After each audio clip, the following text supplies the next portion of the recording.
السلام علیکم ورحمۃ اللہ وبرکاتہ۔ میں گنے کا جوس بیچنے والا غریب محنت کش تھا۔ جب میں مقابلے کا امتحان پاس کر کے اسسٹنٹ کمشنر بنا تو سب سے پہلے اپنی بوڑھی کلاس ٹیچر کو ڈھونڈا جس نے اپنا زیور بیچ کر اس کی فیس جمع کی تھی۔ لیکن جیسے ہی میں اس کے گھر جا پہنچا، یہ دیکھ کر میرے قدموں کے نیچے سے زمین نکل گئی کہ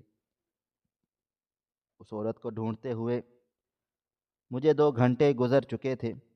بڑی مشکلوں سے اس محلے میں جا پہنچا۔ چھوٹی چھوٹی گلیاں، چھوٹے چھوٹے گھر، صاف پتہ چلتا تھا کہ یہاں پر صرف غریب لوگ ہی رہتے ہیں۔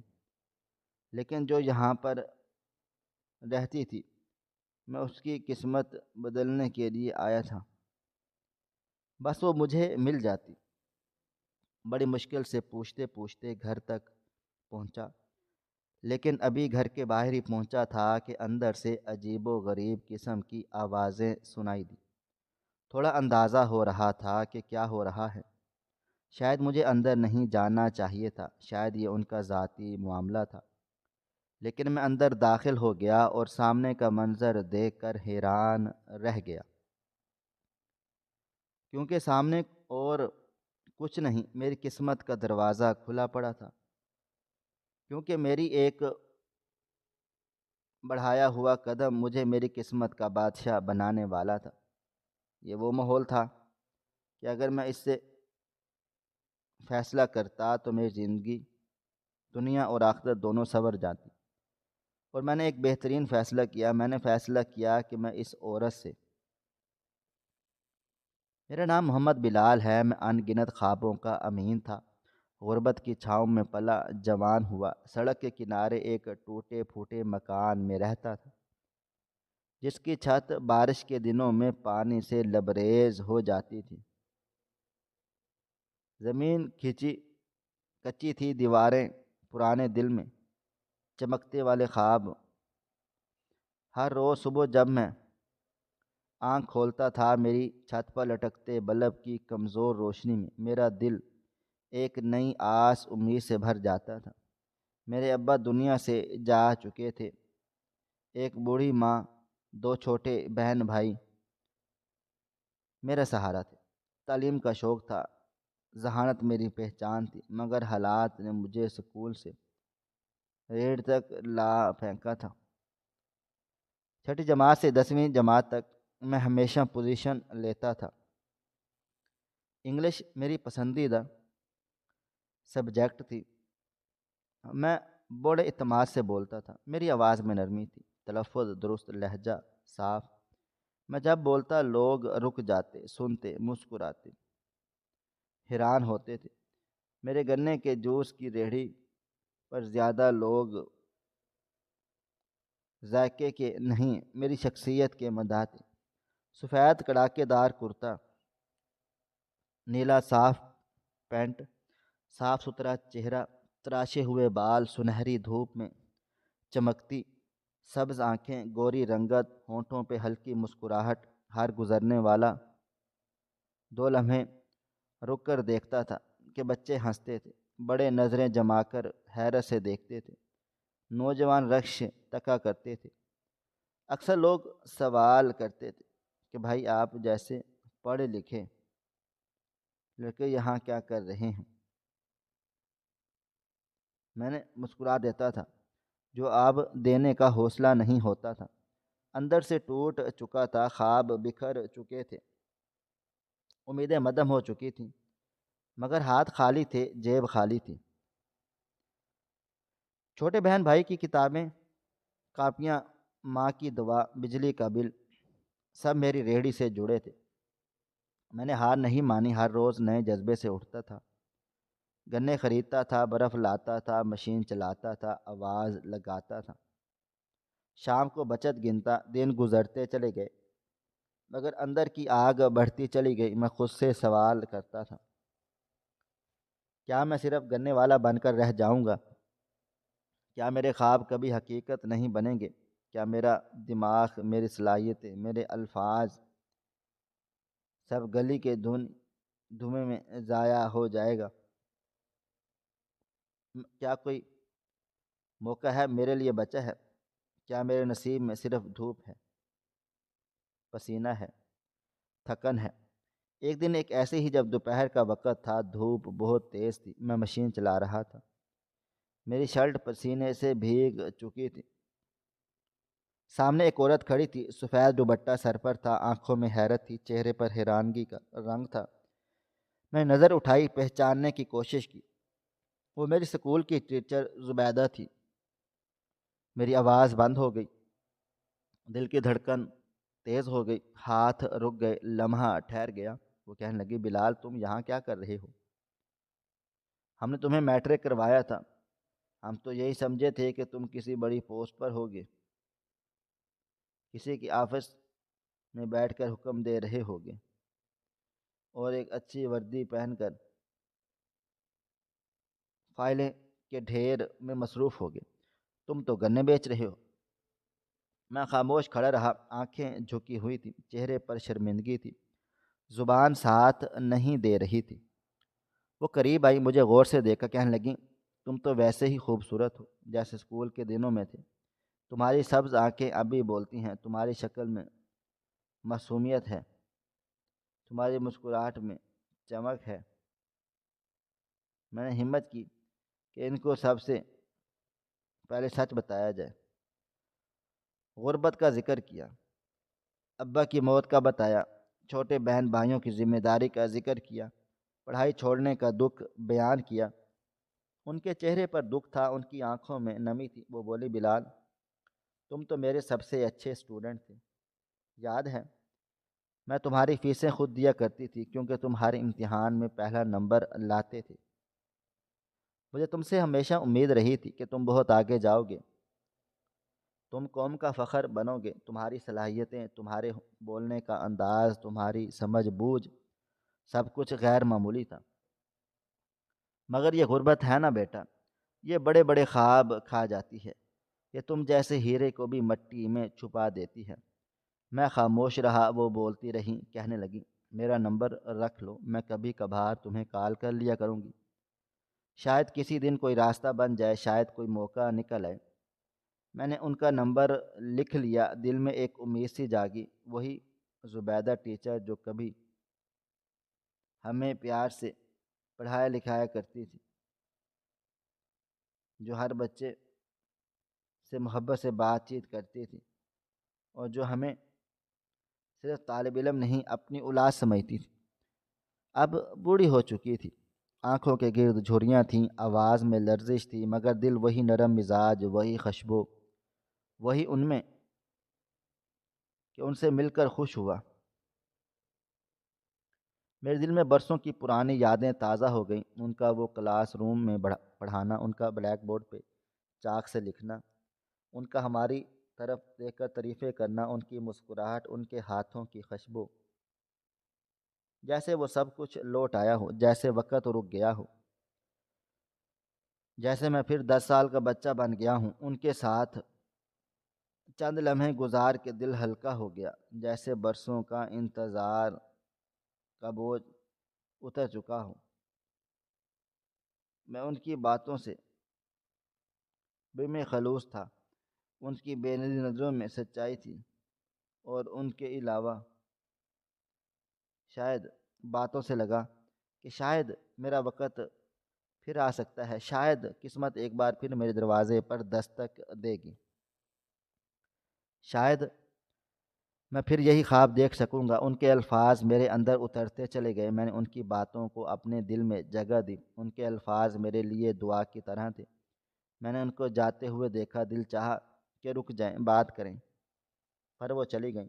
میں نے دوبارہ ریڑھی کی طرف دیکھا، گنے اٹھائے، مشین چلائی، مگر اب دل میں ایک نئی امید تھی، ایک نئی روشنی تھی، جیسے اندھیرے میں ایک شمع جل گئی ہو، جیسے میرے کو نئی صبح ہونے والی ہو، جیسے بادل چھٹنے والے ہوں، جیسے میری زندگی کا رخ بدلنے والا ہو۔ میں اس دن پہلی بار خود سے وعدہ کیا کہ میں یہاں نہیں رکوں گا، میں کچھ کر کے دکھاؤں گا، میں اپنے ٹیچر کا مان رکھوں گا، میں اپنے خوابوں کو دفن نہیں ہونے دوں گا، میں اپنی بہن بھائیوں کو بہتر زندگی گزارنے دوں گا۔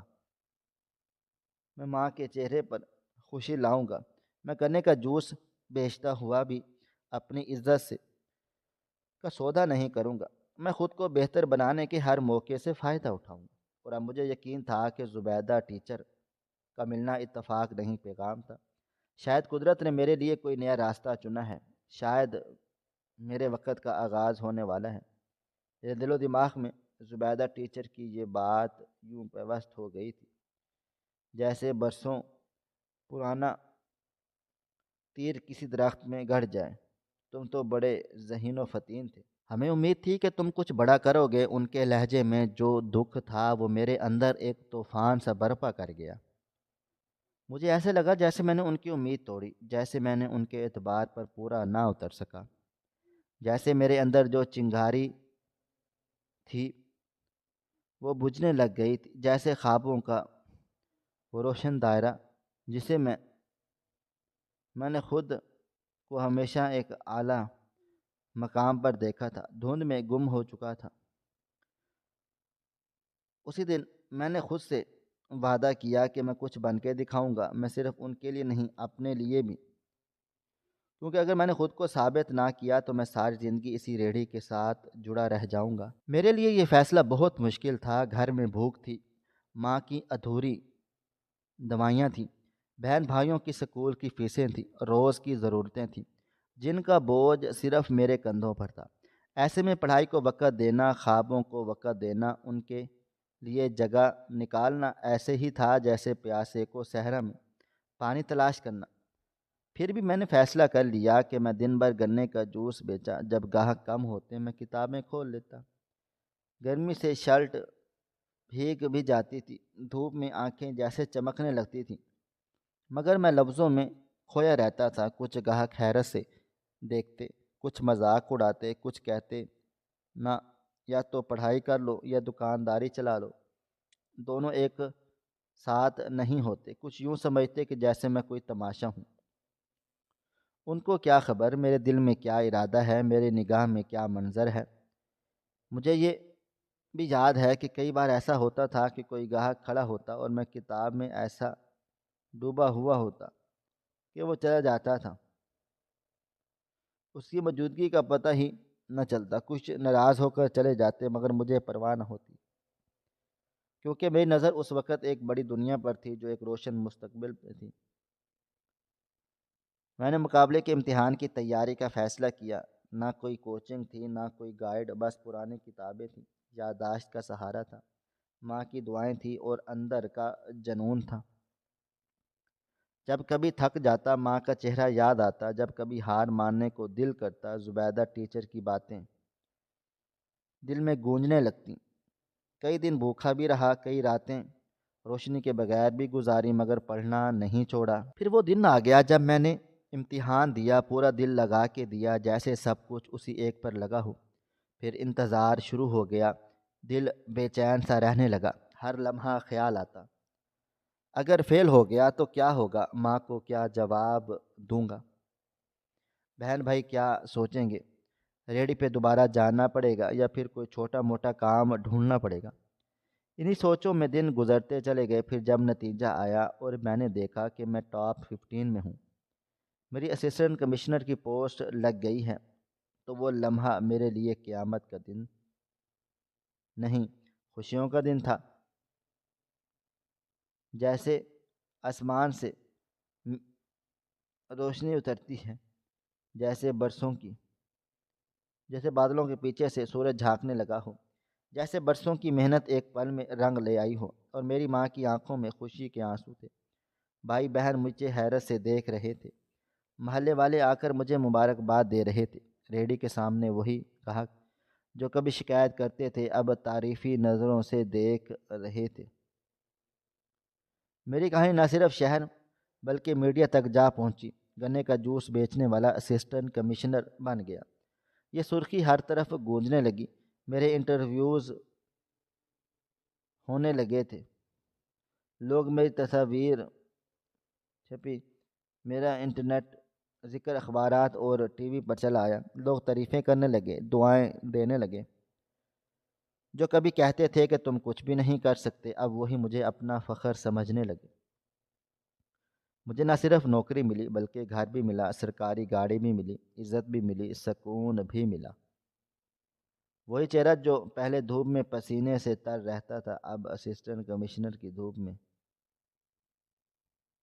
روم میں فائلوں کے بیچ بیٹھا فیصلے کیا کرتا تھا، جو کبھی دوسروں کے فیصلے کہ رحم و کرم پر تھا اب خود لوگوں کی مدد کر رہا تھا۔ کچھ دن لگے خود کو سنوارنے میں، اپنے گھر والوں کو سرکاری گھر میں شفٹ کیا، سامان خریدا، ادھار اتارا، ماں کے لیے نئی دوائیاں لایا، بہن بھائیوں کے لیے اچھی کتابیں لایا، زندگی کو نظام دیا کہ وہ پھر ٹریننگ کا وقت بھی آ گیا۔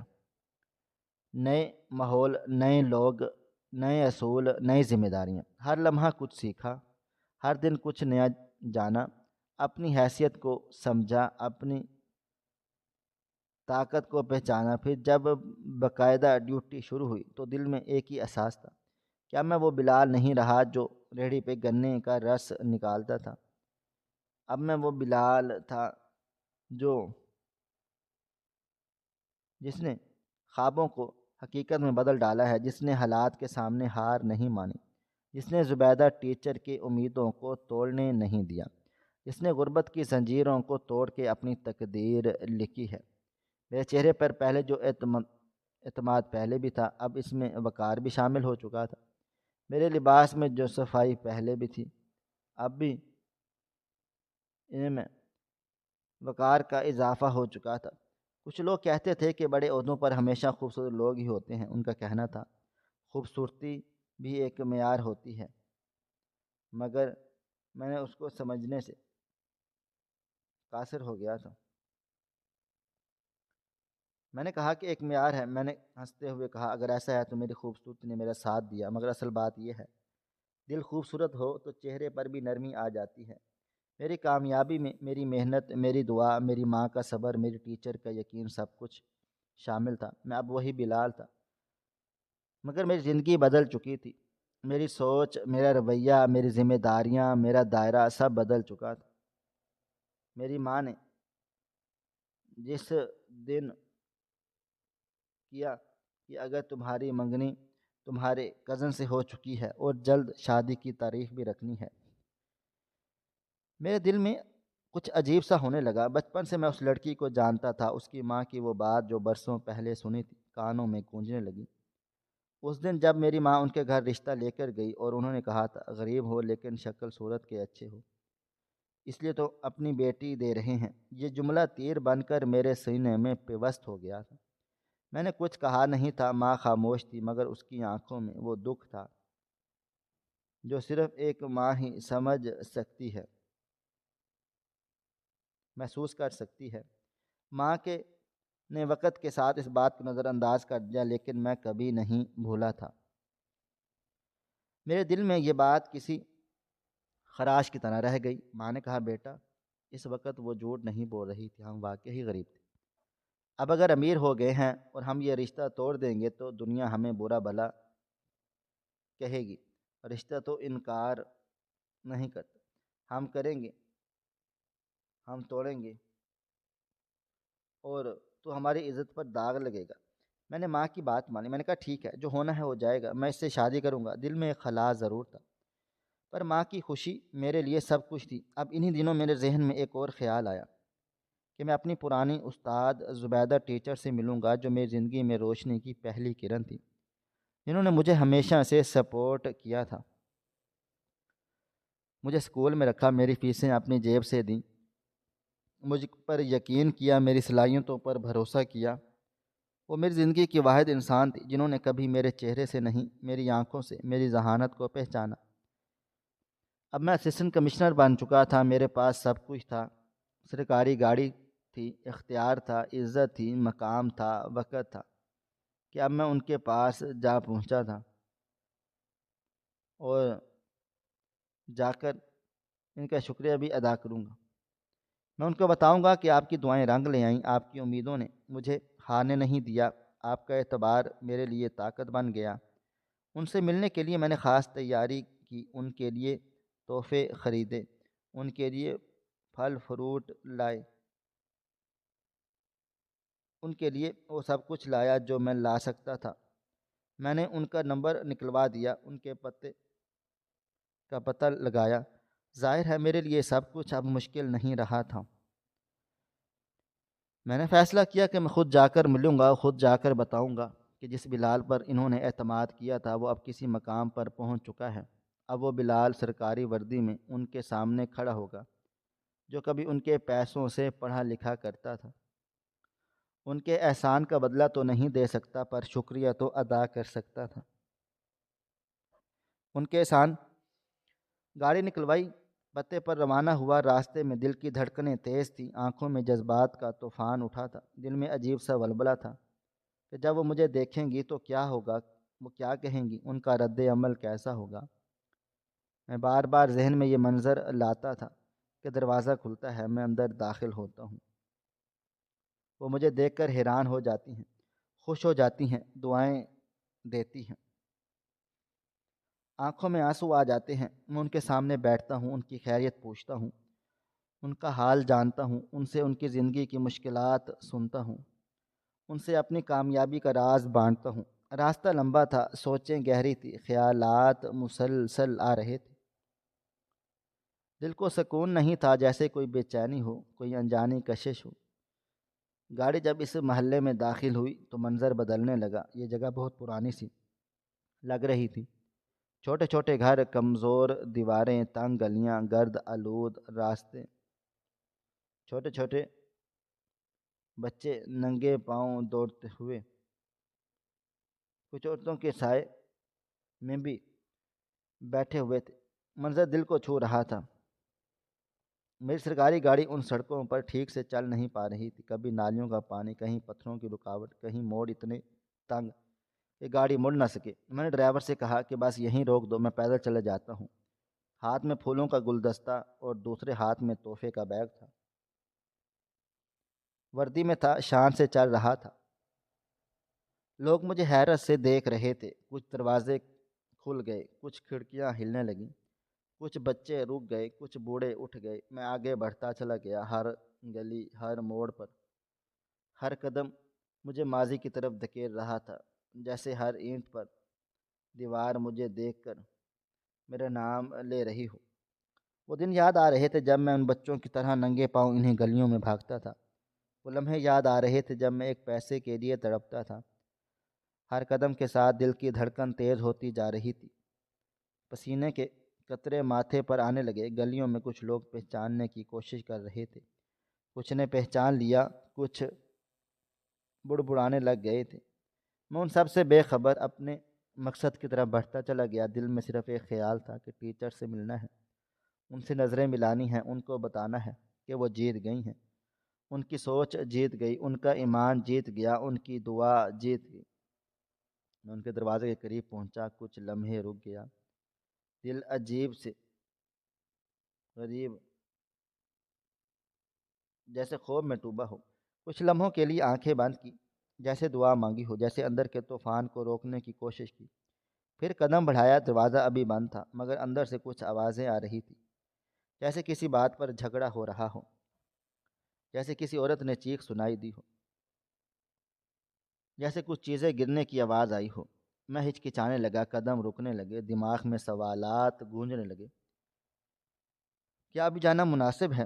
کیا وہی وقت ہے؟ کیا میں صحیح کر رہا ہوں یا مجھے کچھ دیر رکنا چاہیے؟ میں دروازے کے باہر کھڑا رہا، اندر کی آوازیں بڑھتی چلی گئیں، دل میں عجیب سی بے قراری پیدا ہو گئی۔ تھوڑی دیر کے بعد سوچا کہ واپس چلا جاتا ہوں، لیکن اس کے بعد ایسی آواز آئی کہ میرے جیسا مرد تو بالکل بھی پلٹ کر نہیں دیکھ سکتا تھا۔ میرے ٹیچر کا نام لے کر کسی نے گالی دی تھی۔ میں فوراً دروازے کی طرف بڑھا، گارڈ کو اشارہ کیا، انہوں نے اپنی پوزیشنیں سنبھال لیں۔ میں نے دروازے کو لات مار کے توڑا تو سامنے کا منظر دیکھ کر حیران رہ گیا۔ انہوں نے ایک جوان لڑکی کو گلے سے لگا رکھا تھا، وہاں پر دو چار آدمی کھڑے تھے۔ جب انہوں نے دیکھا کہ کوئی آدمی اندر گھس آیا ہے تو وہ آگے بڑھے، لیکن میرے گارڈز کو دیکھ کر جھاگ کی طرح بیٹھ گئے۔ کہنے لگے، کون ہو تم؟ میرے گارڈ نے بتایا، یہ اسسٹنٹ کمشنر ہیں اس علاقے کے۔ وہ لوگ ہاتھ جوڑ کے سائڈ پہ کھڑے ہو گئے، کہنے لگے سر آپ ہمارے گھر کیا ہوا؟ میں نے کہا پہلے تم بتاؤ اس عورت کے ساتھ کیا کر رہے ہو، یہ یہاں کیوں ڈری سہمی بیٹھی ہیں؟ ٹیچر دیکھ کر واقعی حیران رہ گئی تھی کہ میں ان کے سامنے ہوں، اور میں نے ان کو اٹھایا، اس لڑکی کو دیکھا، ان کی آغوش میں بالکل سمٹی ہوئی انتہائی خوبصورت لڑکی تھی، لیکن پتہ نہیں کون تھی۔ ٹیچر نے کہا کہ میں ان کے سامنے کچھ نہیں بول سکتی، بڑے خطرناک لوگ ہیں۔ میں نے کہا یہ خطرناک ہے؟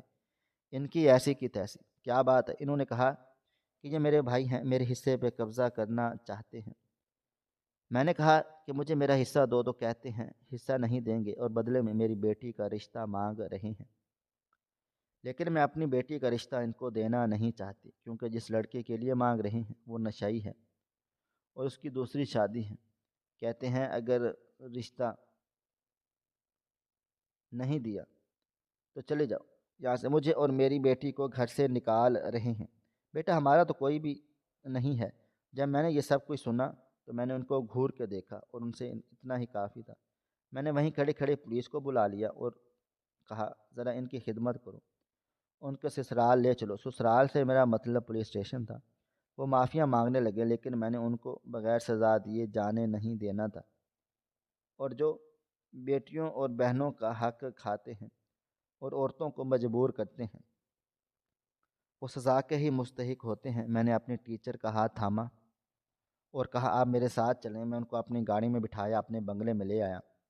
واپس آ کر انہیں باقی کی تفصیل بتائی کہ ان کا شوہر اس دنیا سے جا چکا ہے، ان کا کوئی بھی نہیں ہے، ایک بیٹا تھا جسے باہر کے ملک بھیجا بڑی مشکلوں سے، لیکن اس نے پلٹ کر کوئی جواب نہ دیا، وہاں جا کے شادی کر لی، وہ تو پیسے بھی نہیں بھیجتا۔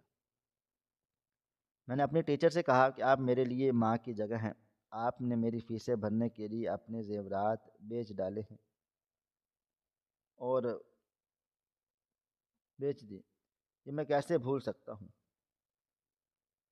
آج سے آپ اسی گھر میں رہیں گی۔ انہوں نے مجھے تشکر بھری نظروں سے دیکھا اور کہا میں تو یہ سوچ کر حیران ہوں تم اتنی جلدی اس مقام تک کیسے پہنچ گئے۔ میں نے کہا یہ سب آپ کی وجہ سے ہوا، میں نے آپ کے ہاتھ سے لکھنا سیکھا، میں نے آپ کی باتوں سے جینا سیکھا، میں نے آپ کی دعاؤں سے جیتنا سیکھ، اور آپ کی محبت نے مجھے وہ حوصلہ دیا جو میرے باپ کے بعد مجھے کہیں سے نہ ملا۔ آپ کی شفقت نے مجھے اس وقت تھاما جب میں گرنے والا تھا، آپ کی امید نے مجھے اس وقت بچایا جب میں ہر در بند ہو چکا تھا، آپ کی خاموشی نے مجھے وہ سبق دیا جو کسی کتاب میں نہیں تھا، آپ کے آنسوں نے مجھے وہ طاقت دی جو میرے پاؤں میں آگ لگا کر گئی تھی، آپ کے خالی ہاتھوں کی مہک آج میرے گھر کو خوشبو دیتی ہے۔ آپ کی بیٹی آج میرے لیے ایک فرض ہے، میں نے اسے ایک امانت ہے، ایک چراغ ہے جو اندھیری روشنیوں میں گلیوں میں روشنی بن سکتا ہے۔ آپ کی آنکھوں کی روشنی آج میرے لیے کسی تاج سے بڑھ کر ہے۔ میں نے آپ کے کمرے کے لیے خاص بندوبست کیا ہے، میں نے اس کمرے میں وہ تصویر لگوائی ہے جو آپ نے پہلی بار میری نقل کرتے ہوئے کھینچی تھی، میں نے اس لائبریری میں وہ کتاب رکھی ہے جو آپ نے مجھے انعام میں دی تھی، میں نے اس بیڈ پر وہ تکیہ رکھا ہے جس پہ آپ نے کبھی میرے زخموں پہ ہاتھ رکھا تھا۔ اب جب پہلی بار میرے بالوں میں انگلیاں پھیری تھی تو میں نے وہ احساس آج تک محسوس رکھا ہوا ہے۔ آج وہ احساس لوٹ آیا ہے، آج وہ بیٹا لوٹ آیا ہے جسے آپ نے شہر کے دھوپ میں بھیگنے سے بچا لیا، جسے آپ نے ننگے پیروں اسکول بھیجا تھا، جسے آپ نے دوپہر میں اپنے ہاتھوں سے کھانا کھلایا تھا، جسے آپ نے ایک امید کہا تھا، جس کے لیے آپ نے اپنے خواب بیچے تھے، جس کے لیے آپ نے اپنے رشتہ داروں کی باتیں سنی تھی۔ آج وہ بیٹا آپ کے قدم کے سامنے کھڑا ہے، وہی سر جھکائے، وہی آواز دھیمی، وہی دل شکر گزار، وہی آنکھیں بھیگی ہوئی، وہی جذبہ تازہ، وہی محبت ہو سکتا ہے کہ وہی رشتہ غیر مشروط، وہی وفا غیر مسلط، وہی وعدہ۔ بے شک آج کا دن میرا نہیں، آج کا دن آپ کا دن ہے، آج کے فیصلے آپ کے ہیں، آج کی زندگی آپ کی ہے، آج کی جیت آپ کی ہے، آج کی روشنی آپ کی ہے، آج کا وقت آپ کا ہے، آج کی کہانی آپ کی ہے۔ ٹیچر کو میرے ساتھ رہتے ہوئے 1 مہینہ ہو چکا تھا، وہ دن رات میرے لیے دعائیں کرتی، میری کامیابی پر فخر کرتی۔ میرے بنگلے کے ہر کونے میں ان کی دعاؤں کی گونج سنائی دیتی۔ وہ مجھے دیکھ کر مسکراتی تھی۔ ان کی آنکھوں میں وہ سکون ہوتا جو برسوں کی اذیت کے بعد ملتا ہے۔ میں نے ان کے چہرے پر اطمینان دیکھا اور ایک فیصلہ کر بیٹھا جو میری زندگی بدلنے والا تھا۔ میں نے ماں کے سامنے بیٹھ کر یہ فیصلہ سنایا تو ان کی آنکھوں میں حیرت کی لہر دوڑ گئی۔ وہ میری طرف دیکھتی رہ گئی۔ میں نے کہا، ماں، میں اپنی کزن سے منگنی توڑنا چاہتا ہوں اور ٹیچر کی بیٹی سے نکاح کرنا چاہتا ہوں۔ میری ماں نے جب یہ سنا تو ان کے چہرے کا رنگ بدل گیا۔ انہوں نے فوراً سے کہا، کیا ہو گیا ہے تمہیں؟ کیا تمہارا فیصلہ ہے یا کسی کے کہنے پر کر رہے ہو؟ میں نے کہا، یہ میرا فیصلہ ہے اور یہ میں فیصلہ بدلنے والا نہیں ہوں۔ میری ماں نے تھوڑے توقف کے بعد کہا، بیٹا، تمہاری مرضی۔ اگر تم سمجھتے ہو یہ فیصلہ تمہاری خوشی کا باعث بنے گا تو مجھے کوئی اعتراض نہیں۔ میں نے شکر ادا کیا کہ میری ماں نے میرے فیصلے کو قبول کیا۔ اس کے بعد میں نے اپنے ٹیچر کے پاس جا کر وہ بات کی جس نے ان کی آنکھوں میں آنسو بھر دیے۔ میں نے کہا، آپ نے ساری زندگی دوسروں کے لیے جیا ہے، اب میں آپ کی بیٹی کے لیے کچھ کرنا چاہتا ہوں، میں اس سے نکاح کرنا چاہتا ہوں۔ ٹیچر نے میری طرف دیکھا جیسے کسی خواب میں ہوں۔ ان کے ہونٹ کپ کپا رہے تھے، آواز بھیگ چکی تھی۔ وہ بولیں کہ بیٹا، تمہیں کیا ہو گیا ہے؟ تم ایک بہت بڑی پوسٹ پر ہو، تمہاری شادی کسی بڑی فیملی میں ہو سکتی ہے، تم میری بیٹی سے کیوں نکاح کرنا چاہتے ہو؟ میں نے کہا کہ آپ کے احسانات کا بدلہ میں کبھی نہیں چکا سکتا، لیکن آپ کی بیٹی کے لیے اچھا شوہر بن کر میں شاید کچھ تو کر سکوں۔ وہ بولیں، بیٹا، تو نے میری آخری فکر بھی ختم کر دی، تو نے میری بیٹی کو باپ کا سہارا دے دیا، تم نے اس کے نصیب میں وہ روشنی ڈال دی جو شاید قسمت کو بھی منظور نہ تھی۔ میں نے بیٹی کو بلایا اور کہا، بیٹا، تم سے ایک بات کرنی ہے، یہ لڑکا تم سے نکاح کرنا چاہتا ہے۔ بیٹی نے نظریں جھکائیں، شرم سے چہرہ سرخ ہو گیا، لیکن اس نے آہستہ سے ہاں کر دی اور وہ ہاں میرے دل کو چین دے گئی۔ میں نے کہا، نکاح گھر میں ہوگا، سادگی سے ہوگا، گواہ میرے دوست ہوں گے، مولوی صاحب کو بلائیں گے، یہ سب کچھ میرے گھر میں ہوگا۔ میری زندگی کی سب سے اہم تقریب میرے گھر کی چار دیواریوں کے اندر ہوگی۔ جب نکاح ہوا میری آنکھوں کے سامنے وہ سب مناظر گھوم گئے۔ جب میں گنے کا رس بیچتا تھا، میرے کپڑوں میں مٹی ہوتی تھی، جب جوتے پھٹے ہوتے تھے، جب لوگوں کی نظریں حقارت سے گرتی تھی، جب رشتہ دینے سے انکار کیا جاتا تھا، جب غربت ہر دروازے سے دھتکار دیتی تھی، اور آج اس لڑکے کا نکاح ہو رہا تھا جو اس وقت کسی کے قابل نہیں سمجھا جاتا تھا۔ وہ لڑکی میرے نکاح میں آئی جو ایک معزز استاد کی بیٹی تھی، جس کی تربیت میں مہک تھی، جس کے کردار میں روشنی تھی، جو شرم و حیا کا پیکر تھی، جو ماں کے قدموں میں پلی بڑی تھی، جو خاموشی سے میرے ساتھ آ کر بیٹھ گئی تھی، جیسے اسے یقین ہو کہ اب محفوظ ہاتھوں میں ہے۔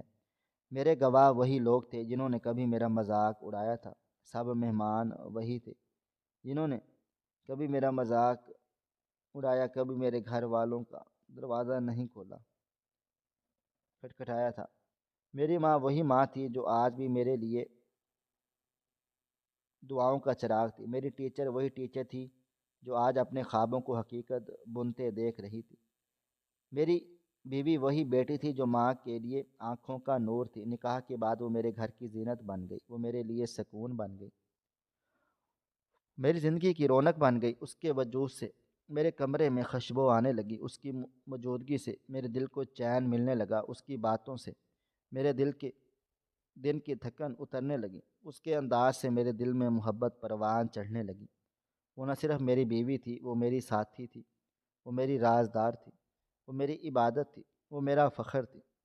میں جب کام سے واپس آتا تو دروازے پر اس کی مسکراہٹ میرا استقبال کرتی، میں جب تھکا ہوتا تو اس کی باتوں میں سکون ملتا، میں جب خاموش ہوتا تو وہ خاموشی کو محبت سے بھر دیتی، میں اس جلد میں ہوتا تو وہ دعاؤں کا سار بن جاتی۔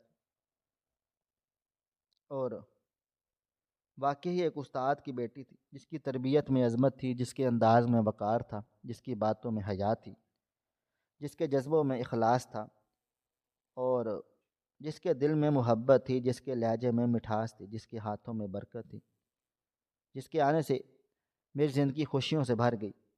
ہم اکثر چھت پر بیٹھ کر پرانی باتیں یاد کرتے، بچپن کے قصے دہراتے، اس کی ماں کی محنتوں کو سلام کرتے۔ وہ ماں جو ایک زمانے میں گمنام تھی، آج اس کا نام میرے بنگلے کے ہر کمرے میں عزت کے ساتھ لیا جاتا تھا۔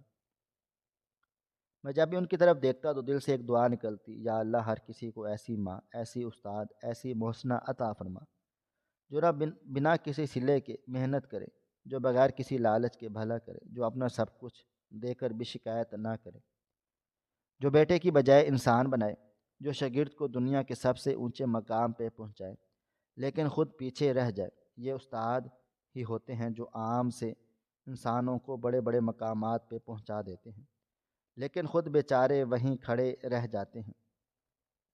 ہمیں اپنے استادوں کو کبھی نہیں بھولنا چاہیے۔ ہم میں سے کتنے ایسے لوگ ہیں جو کامیاب ہونے کے بعد پلٹ کر اپنے استادوں سے شکریہ بولنے کے لیے جاتے ہیں؟ شاید بہت کم، لیکن جانا چاہیے، کیونکہ یہ وہی لوگ ہیں جو ہماری تربیت کرتے ہیں، جو ہمیں کچھ بناتے ہیں، اور وہ درخت ہیں جو ہمیں کچھ نہ کچھ بنا دیتے ہیں لیکن خود ہمیشہ ہی دھوپ میں جلتے رہتے ہیں۔ ہماری آج کی یہ کہانی آپ کو کیسی لگی؟ کومنٹ باکس میں اپنی رائے کا اظہار ضرور کریں اور ہمارے چینل کو سبسکرائب کریں۔ شکریہ۔ اللہ حافظ۔